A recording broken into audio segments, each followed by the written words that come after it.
Bonjour à toutes et à tous et bienvenue sur ce podcast réalisé par Engagés et Déterminés dans le cadre de son projet La solidarité internationale en temps de crise vue et vécue par les jeunes. Afin de valoriser nos actions pendant la crise, afin de construire une parole des jeunes sur la solidarité internationale, nous vous proposons aujourd'hui un extrait d'une table ronde sur vos expériences de SI. Parce qu'elles et eux, c'est vous, c'est nous jeunes engagés, acteurs et actrices de la SI, c'est nous qui, malgré le contexte difficile de la crise sanitaire, avons réadapté nos actions pour continuer à faire vivre la SI malgré les frontières fermées. Nous commençons par écouter Lola de On the Green Road, une association qui a pour vocation de sensibiliser sur les enjeux environnementaux planétaires. Bonjour Lola. Bonjour. Au niveau de On the Green Road, nous, on avait un projet assez important au mois de mai dernier. C'est le Festival du voyage engagé qu'on organise depuis 4 ans. C'est un événement collectif, collaboratif et festif, évidemment, aussi un petit peu, porté par notre association. C'est l'occasion pour nous de mettre en avant nos explorateurs et exploratrices. C'est le nom qu'on donne à nos voyageurs et voyageuses engagés qu'on accompagne dans leurs projets dans l'association. Donc c'est le moment pour eux en fait et pour elles de partager l'expérience qui les a fait changer de regard à travers les différents formats de partage qu'ils ont pu développer. On a des documentaires, on a des expos photos, des livres, des ateliers, des conférences, enfin c'est hyper divers. Et donc voilà, pour nous le festival c'est vraiment le moment phare de l'année où on fait découvrir les multiples façons d'agir dans le monde pour donner envie de nous engager ici et maintenant dans la transition écologique, puisque c'est l'objectif de notre association. C'est aussi l'occasion de faire venir des associations partenaires issues de l'économie sociale et solidaire pour mettre en lien ce qu'on appelle la pensée globale de notre communauté de l'exploration avec les actions locales que peuvent faire les associations sur le terrain.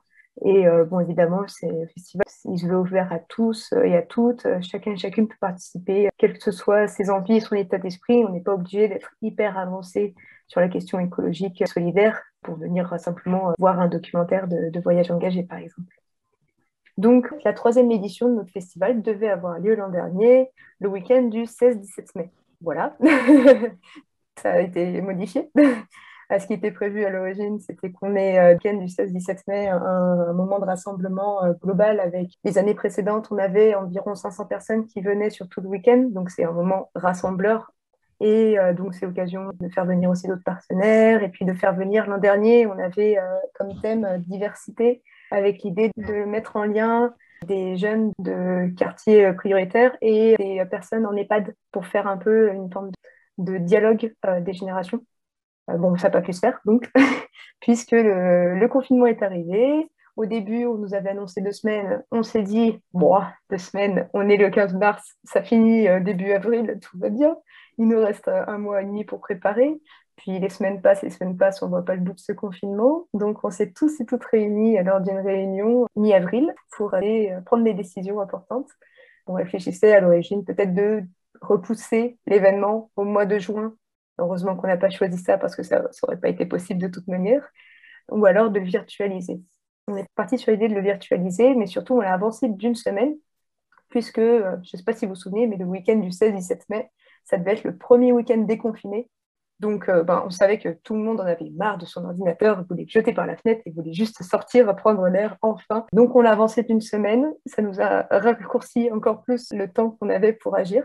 Et donc, on a vraiment fait une virtualisation globale de toute notre programmation. On a supprimé très peu de choses de notre programmation, c'est-à-dire qu'on avait une programmation ultra complète du vendredi soir jusqu'au dimanche soir, avec des concerts aussi. Et on avait, par exemple, sur un même créneau, un film, une table ronde, un atelier. Et donc, le principal problème, c'était comment on fait pour que tout le monde puisse venir où il le souhaite sans que ce soit le brouillon, comment on fait pour faire en sorte de retranscrire aussi le côté humain. En fait, on a fait ce qu'on appelle une maison virtuelle. On était en partenariat avec la Maison de l'Environnement de la Métropole de Lyon, qui a une plateforme de visite virtuelle, un peu comme dans certains musées, qu'on peut avoir ça, une sorte de Google Street View dans un bâtiment. Donc, comme ça, avec sa souris, on peut se balader, aller de salle en salle. Et donc, on a un peu pimpé cette maison et en rajoutant des vidéos ici et là, des possibilités de voir en direct un film, puis pour débattre ensuite avec les réalisateurs et les réalisatrices.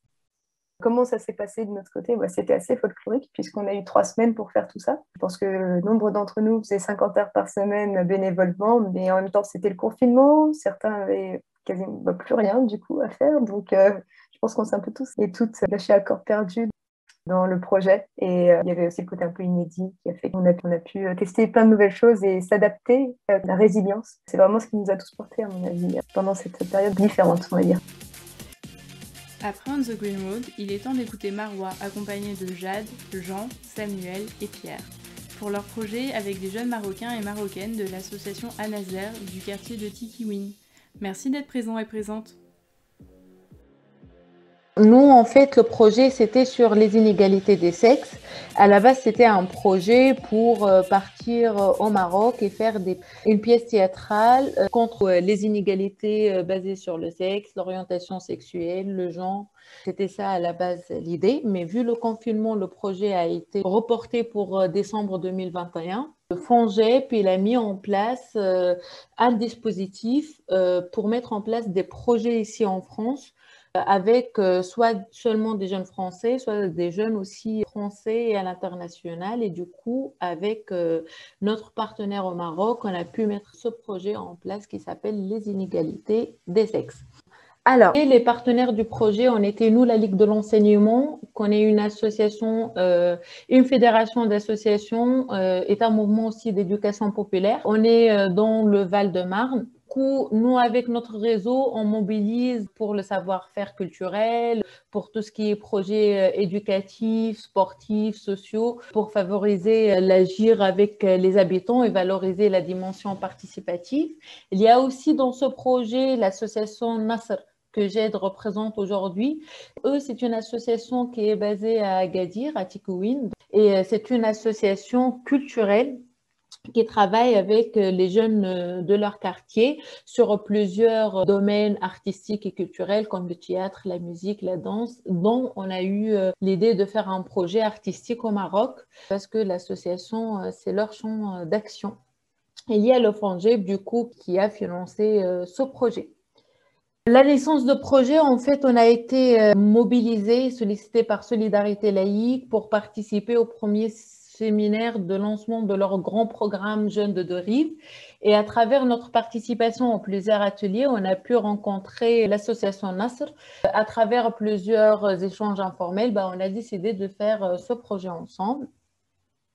Du coup, l'objectif, c'était de sensibiliser les jeunes sur tout ce qui est éducation à la citoyenneté et à la solidarité internationale, sur la solidarité internationale, aussi développer l'esprit critique des jeunes sur tout ce qui est orientation sexuelle, inégalité de genre, harcèlement. Et du coup, après, quand il y avait la proposition du FONGEP pour ESI, on a aussi adapté le projet avec le contexte en ce moment qui a été les violences faites aux femmes pendant le confinement.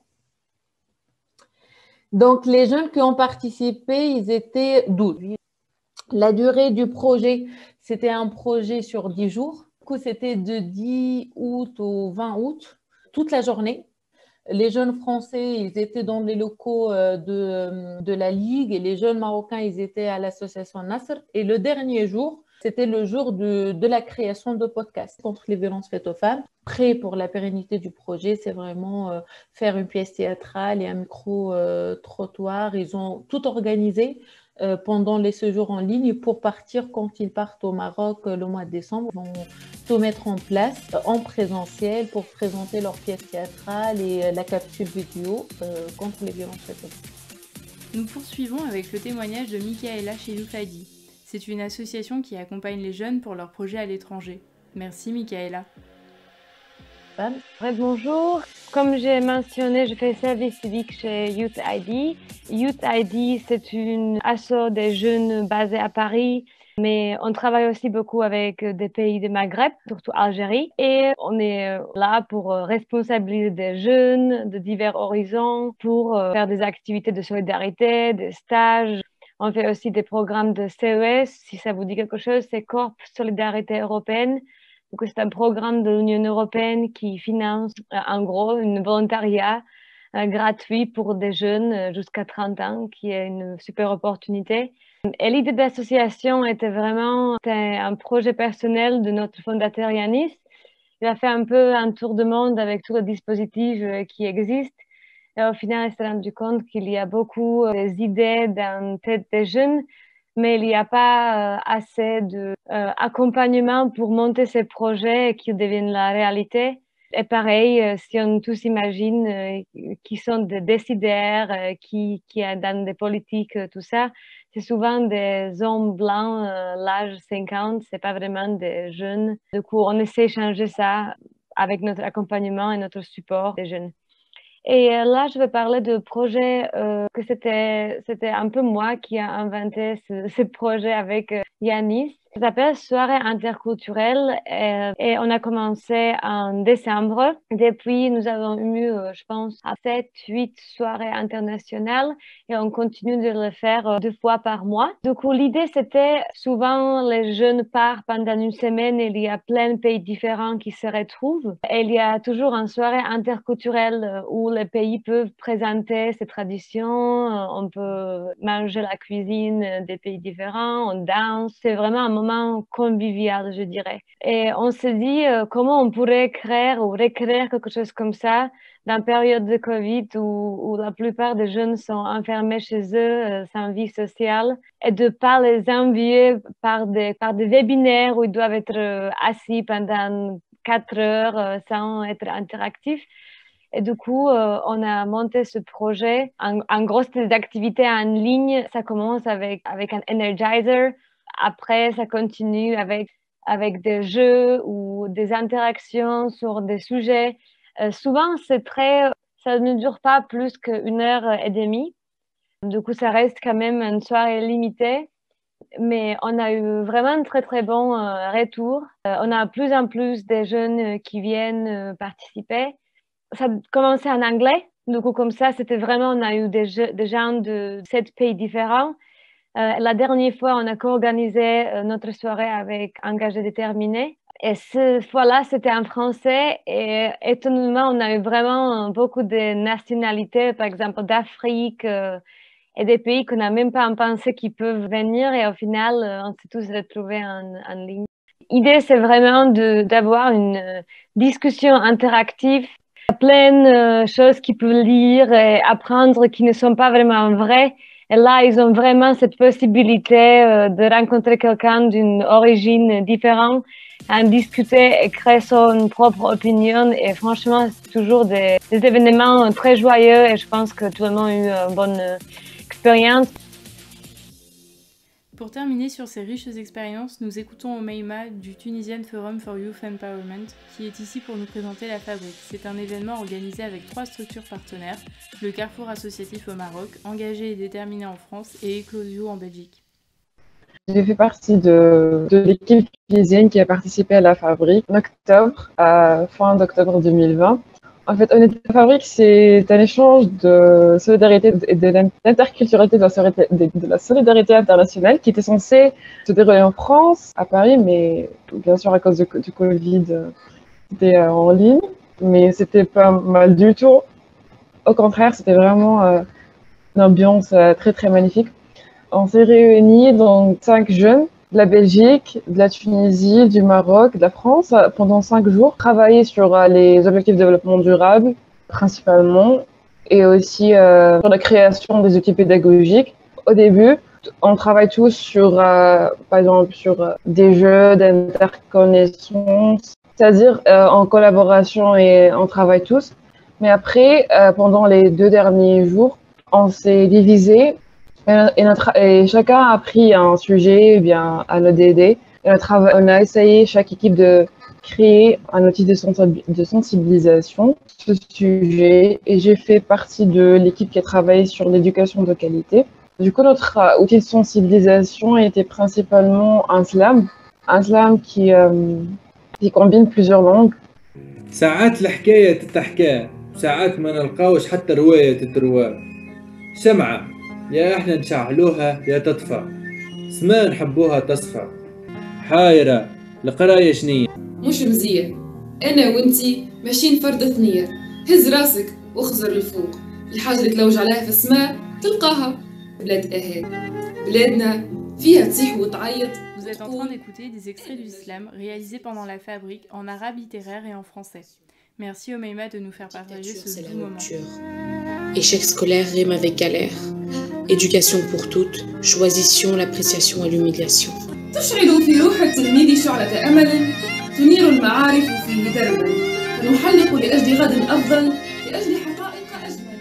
Vous avez maintenant découvert leurs projets, leurs expériences et il ne tient qu'à vous de vous en emparer pour poursuivre vos projets à votre tour. Un grand merci pour votre écoute et surtout pour votre engagement. À bientôt!